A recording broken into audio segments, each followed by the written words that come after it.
ভাই আজকে আর কিছুক্ষণ পর ইন্ডিয়া ভার্সেস ইংল্যান্ড ম্যাচ শুরু হতে চলেছে। আর ইংল্যান্ড টিম তাদের স্কোয়াড অ্যানাউন্স করে দিয়েছে, তাদের প্লেইং 11 বলে দিয়েছে যে তাদের প্লেইং 11-এ কারা কারা খেলবে।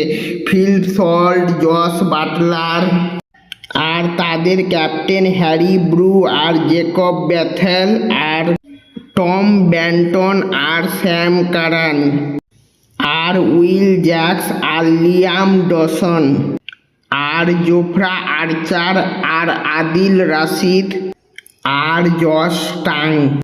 এরাই খেলতে চলেছে সেকেন্ড টি20 ম্যাচ। এই প্লেইং 11-এ সব কিছুই একই রয়েছে, খালি ইংল্যান্ডের এই প্লেইং 11-এ জোফ্রা আর্চারকে একজনকে বাদ দিয়ে নিয়ে এসেছে, আর জশ টাংকে নিয়ে এসেছে। খালি এই দুটাই চেঞ্জ হয়েছে, দুজনকে বাদ দিয়ে। আর আমি ইন্ডিয়া টিমের ম্যানেজমেন্টদেরকে অনুরোধ করব যে আজকের ম্যাচে যেমন করেই হোক বৈভব সূর্যবংশীকে যেন খেলায়। একদিকে থাকবে জোফ্রা আর্চার আর রাজস্থান রয়্যালস টিমের, আর একদিকে থাকবে বৈভব সূর্যবংশী রাজস্থান রয়্যালস টিমের। দুজনাই একবারে সেরা লেভেলের খেলা হবে। দুটাই রাজস্থান রয়্যালস টিমের, তারা একই টিমের হয়ে খেলবে না, তারা নিজেদের টিমের হয়ে খেলবে এবং বিপক্ষ দলের হয়ে খেলবে। সেরা লেভেলের ম্যাচ হবে জোফ্রা আর্চার আর বৈভব সূর্যবংশী। যদি বৈভব সূর্যবংশী খেলে, আমিও 100% শিওর বলতে পারছি না, মানে খেলবে না এইরকমই আশা আছে, কারণ এই ম্যাচেও আমার মনে হয় না যে বৈভব সূর্যবংশী খেলবে। তাকে এই ম্যাচেও আমার মনে হয় যে বৈভব সূর্যবংশীকে খেলাবে না।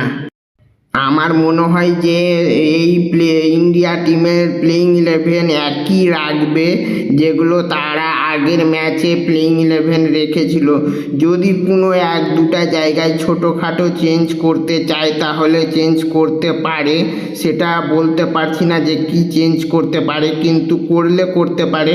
না হলে আমার মনে হয় যে আগের ম্যাচে ইন্ডিয়া টিমের যেরকম প্লেইং 11 ছিল সেই রকমই থাকবে।